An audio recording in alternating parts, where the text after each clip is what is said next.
time is about 7 o'clock, about 10:02. And we're interviewing Lillian Stjernstrom. And I'd just like to ask a few questions. And I'm your grandmother, right? Yes, you are my grandmother. More than gotta get that in there. No, because I don't. Okay, I'd like to know, where were you born and when? What city? I was born in St. Paul, St. Minnesota. Paul. And I'm not sure which hospital. okay, just at a hospital.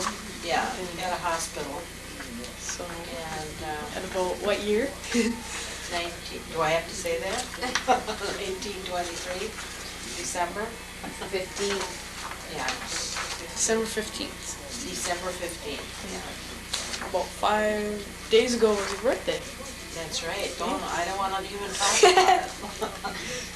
And you had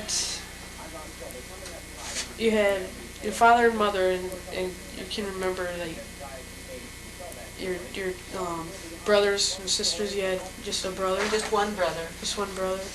And his name was Chester. Chester, yes. And can you say like something like stories? Do you have any stories to tell us? Anything about that sort? Well, it was just we didn't have TV in those days, so we had to use our imaginations to keep ourselves busy.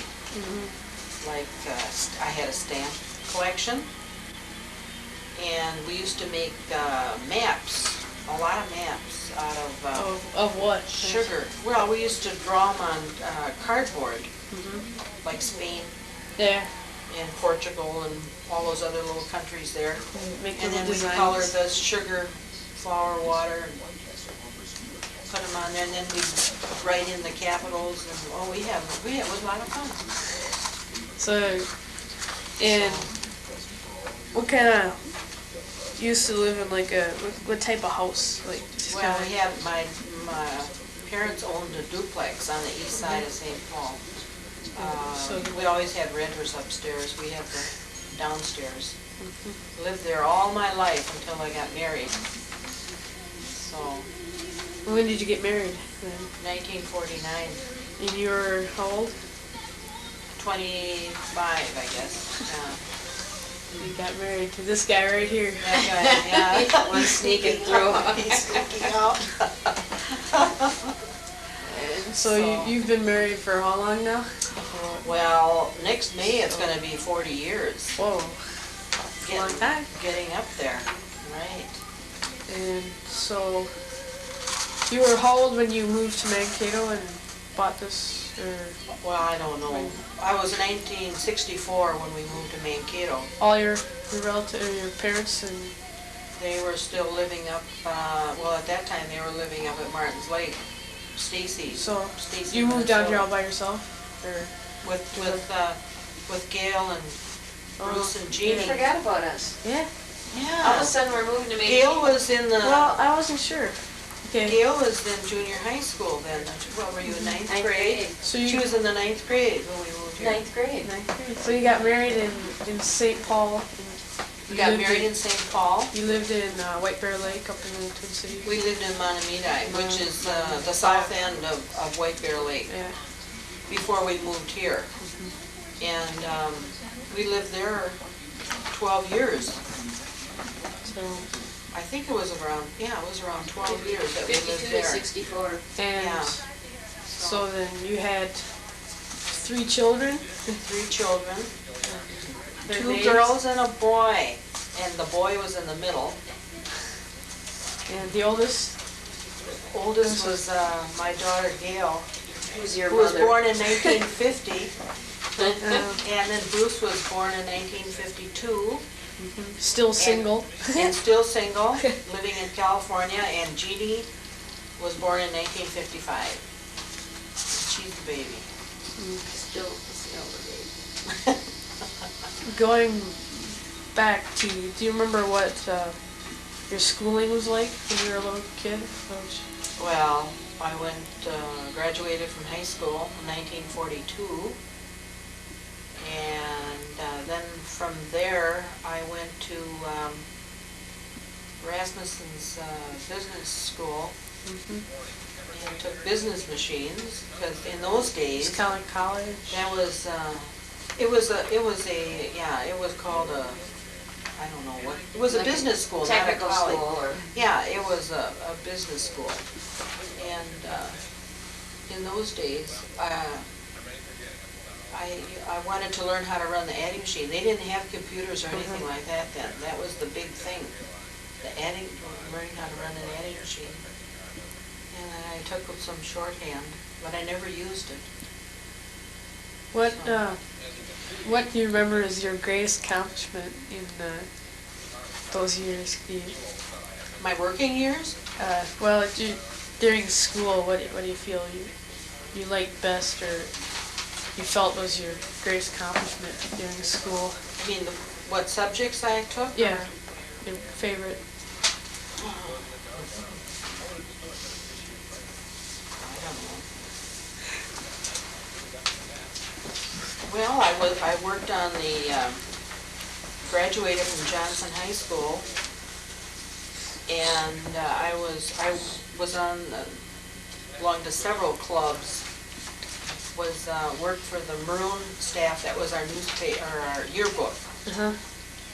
And other than that, I took a lot of classes, different classes in school. So there wasn't anything particularly there that I liked. They were all about the same. You had some best friends, I suppose, in school? Oh yeah, a lot of girlfriends. So. Do you have any stories to tell about with them? Well, one day, what did I do? We skipped school. It was in the spring. It was just before school was out.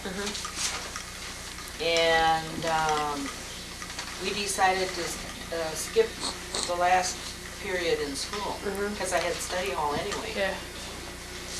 And so we went out to Fallon Park Beach, because we went home, changed our put our bathing suits on, and walked out to the lake.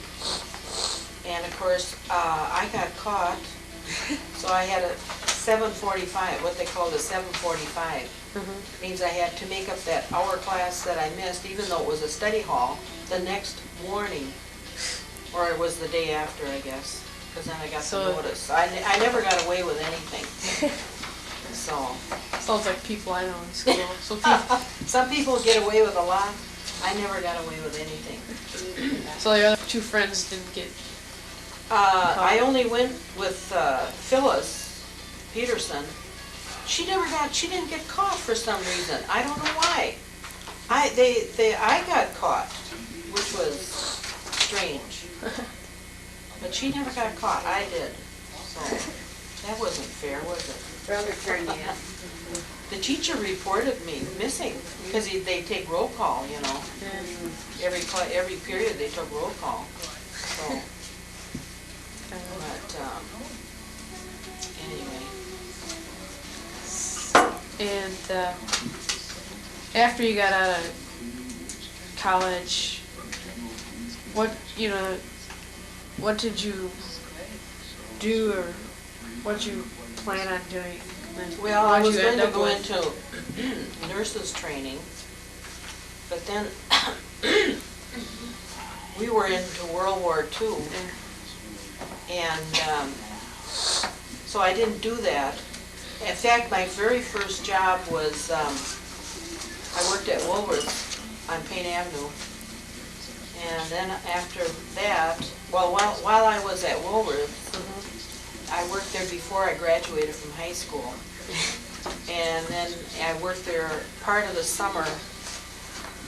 And then I decided to that's when I started going to Rasmussen Business School, so I could get a job at the American National Bank downtown. So you planned on nursing and ended up with banking. Yeah, I ended up with banking. Then I worked at the bank for about a year and a half, or whatever it was. And then I joined the Army Signal Corps and lived and worked in Washington DC for about a year. Then I came back home. You have any stories to tell about what happened to you during that World War II period? Well, let's see. About my work? Yeah. It was very secretive.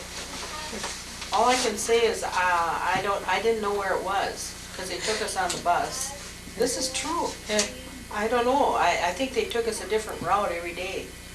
And this place that we worked in was camouflaged on the rooftops so that anybody that would happen to fly over, they wouldn't, know what it was. It was the Signal Corps where they deciphered all the messages from Japan and Russia and Germany and they came from all over the world. So you kind of worked as a secretary, or did you? No, I directly did decipher? bookkeeping. I did bookkeeping for them. But we worked, they would, every once in a while, they would show us, maybe for a half an hour, we'd see newsreels of the war. And we saw these films before they were released to the public because a lot of it you couldn't show to the public. It was so terrible. And then one other thing I remembered when I was working there was the bells rang.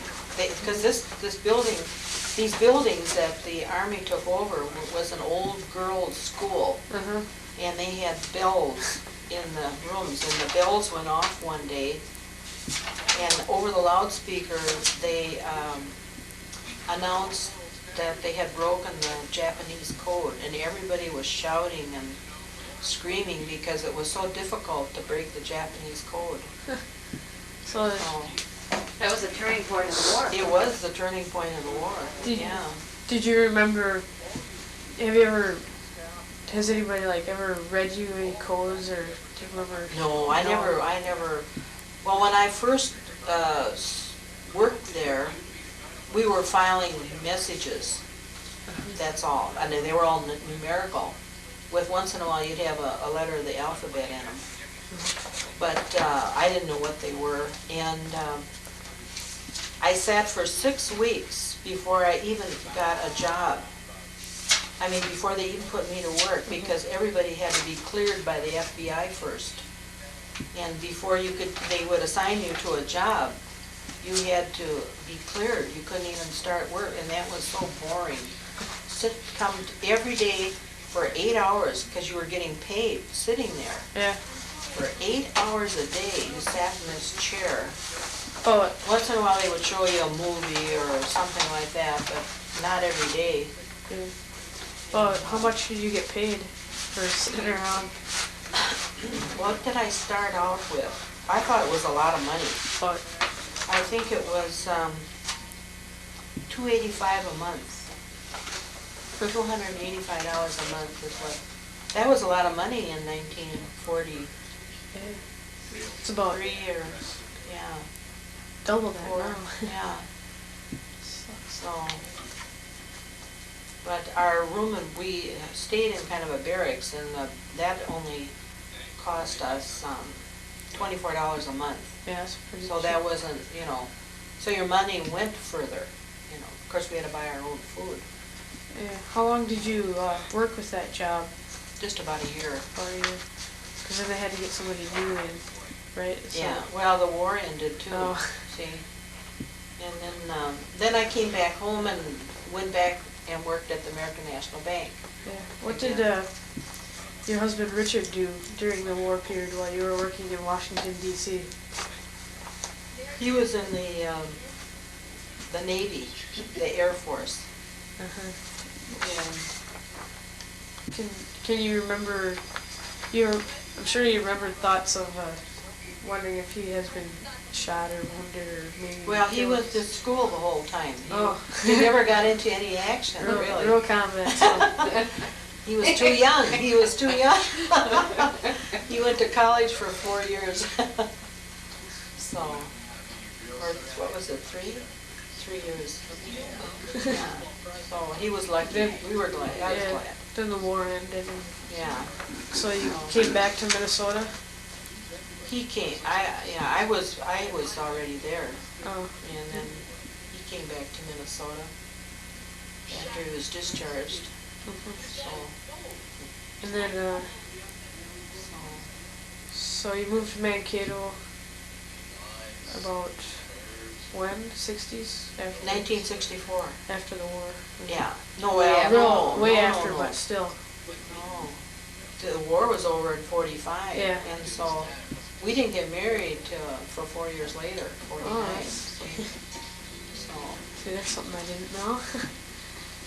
so. Then, of course, I Well, came along. when he got out of the service, he didn't have a job right away. So you're still pretty young then. And, oh yeah, and Yeah. I was working, What? Mr. Mute over there. oh, so anyway. But, then Dick got a job at the highway department in 1948, was it? I got a secret job, You had a secret job, what was just it? like you, What was it? I didn't have any secret job. with Engineering Research Associates, Oh, after I yeah. went to Dunwoody. Oh yeah, that's right. Don't worry. Oh dear. So, Yeah, am I halfway through? pretty close.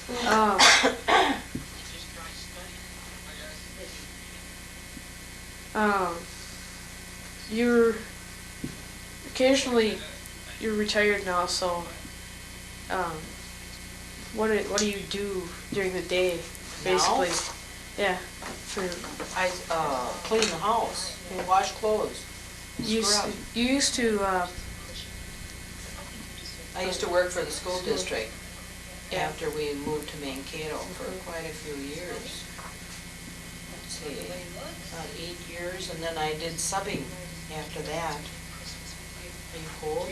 Yeah.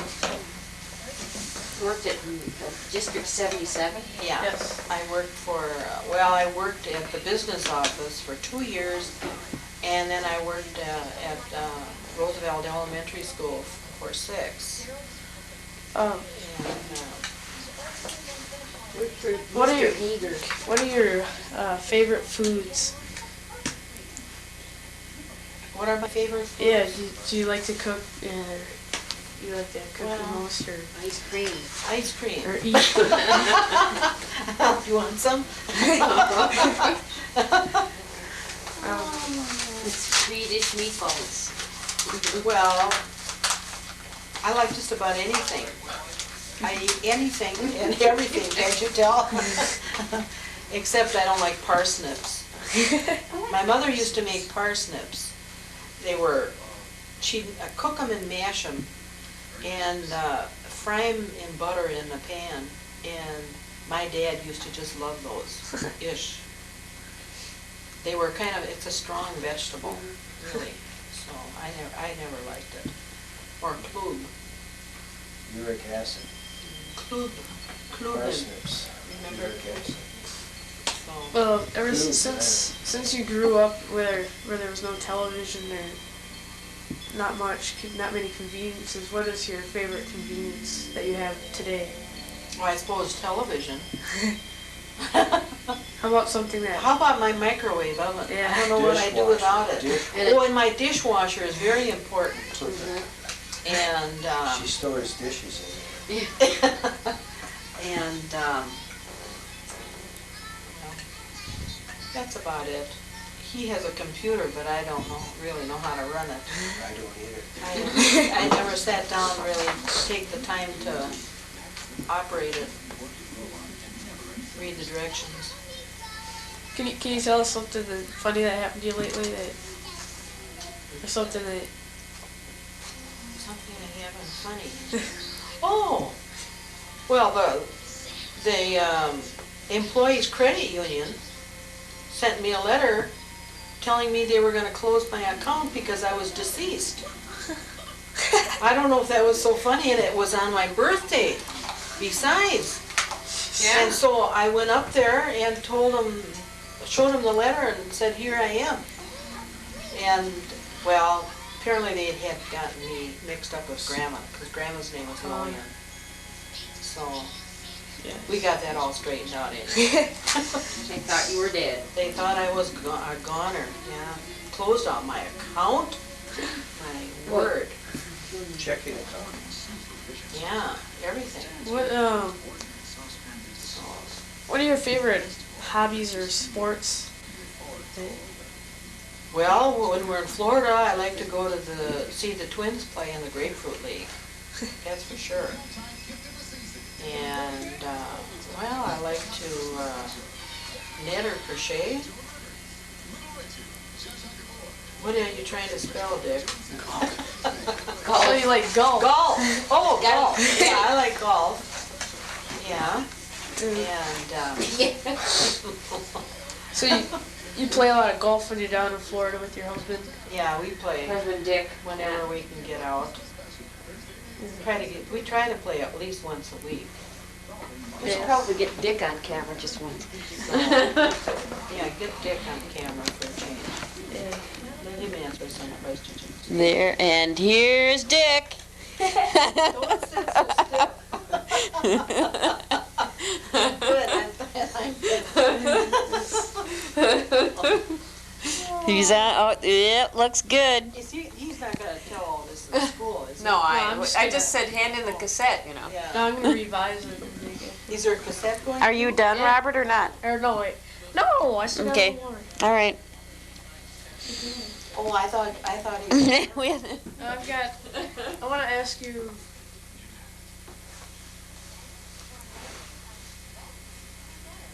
Well,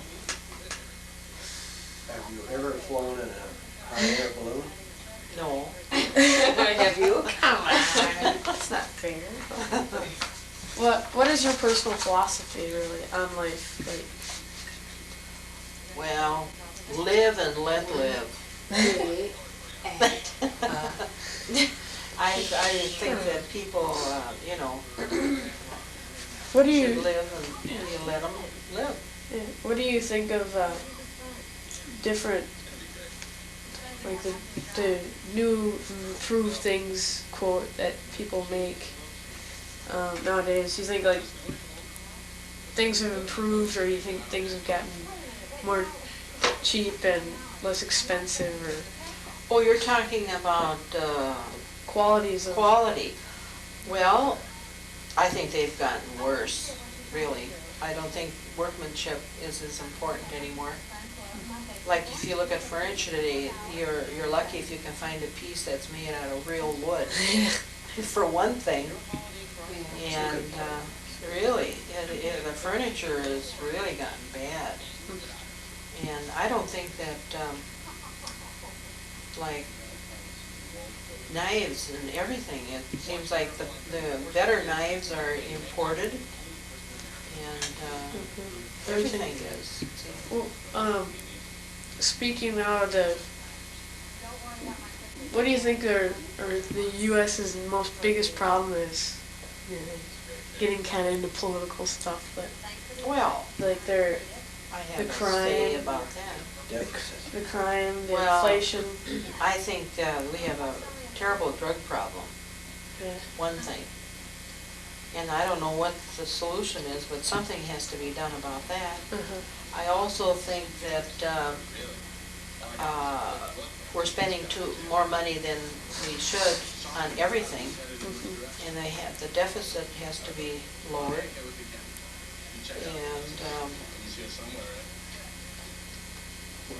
We're importing more Yeah. things than we. We have Yeah. too What do many you- homeless. What do you think is the most essential part? Parts of your good living. the essential parts of my good living, Of your, yeah. What do you think is essential to what's more important? you? Yes. Well, that I have a roof over my head and that the furnace works And the dishwasher. and the dishwasher works. Uh-huh. And I guess that's important to have I wouldn't want to be homeless. No. I think I'd try to do something about that, even if I had to go out and wash dishes someplace. So, What values do you think should be kept and honored in our that you used to have should be kept and honored in our society today? well, I think people should be more truthful and trustworthy. People are not trustworthy at all. I mean, you think you know somebody and you really don't know. I'm talking about, what's her name? Jim Baker? Tammy, Yeah. Tammy and Jim. Look at those people, how they swindle millions of dollars from poor people, people that couldn't afford it. Yeah, the politicians are dishonest. I think we need to have, I don't know where you find these honest people, but they're few and far between. So,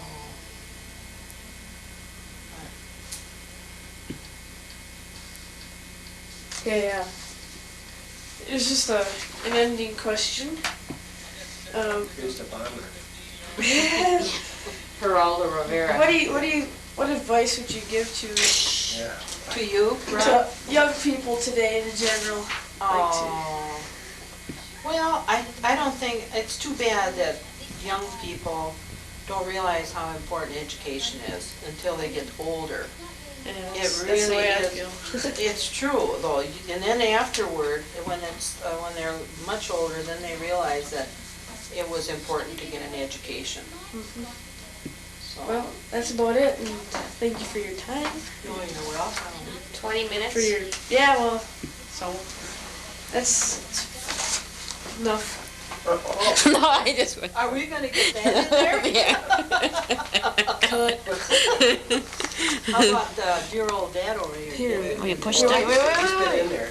You He's haven't been in there. Yes, I have. I've been at a spot. Oh, well, Yes, I did. how did I do Can we that? get some questions out of you? Just as long as we're here. Don't- Do you have any war stories to tell us? Not really. He wasn't in the war. Have you Yeah, got any well, to tell any anyone? experiences? Well, I can tell all those on Liberty, but not during. Well, don't talk about liberty. Oh, Any well, experiences that you had on during Liberty, training? but not in combat. Sorry about that. How about in You training? might call it combat. Any experiences in training or during college or your Wings fell off. When it fell off, yeah, well. Oh, yeah, we were shooting targets, or gunnery down in Fort Lauderdale. And the turret gunner ahead of me got a little excited and shot back and shot holes through our wing. And that was just practice. That's where a Could lot have shot of, us down. yeah, a lot of accidents happen like that, Right. so. Were those blanks or they were No, real rounds? Oh, yeah. They were 50 caliber, not 20 millimeter cannon. If they'd have shot a 20 millimeter cannon into our wing, I'd been down in there yet. In the Devil's Triangle. We flew in the I know Devil's what- Triangle that's why- every day. That's why I have never gone in the Devil's Triangle. What is the Devil's Triangle? It's out of Miami and it goes down toward Cuba? the Bahamas Yeah, I and, think um, Out to the Bahamas Cuba. from Miami or Fort Lauderdale and up a little bit further north, down towards So it's- you were stationed Cuba, at down that, towards Cuba. what was that field where so many planes were disappeared? Well, it's Fort Coleman? Lauderdale. Coleman? Fort Lauderdale. No, Holman. Yes. No, Fort Lauderdale. Well, the rescue planes for the Air Force came out of Homestead, Homestead, that's the one I was thinking of. but they never found anybody. They never found those planes, they just disappeared. Well, it was just after the time I guess I left. Yeah, Well, the sea is pretty shallow there. I mean, it's more shallow Well, there's than. a shelf, Yeah. the Bahamas shelf, Yeah. but it's deep between the Florida Peninsula and By- Bahamas. definitely. Deep, deep. By Cuba, there's a shelf, it's just where they found this one. Well, Anyway, Well, maybe should we play some of it back? Sure. Suppose. Cut. Yeah, that's where Mary Spence's husband, Tim Spence, Bruce's friend, went down, oh yeah? Air Force. When, Oh, too long yeah. ago. This is when he died. Well, this was, You remember. Tim Spence, Tim it was Spence. about 8 years ago, 8, 9. Is it that long ago It's been, now? yeah, at least. I remember. Yeah, candy camera. Uh-oh.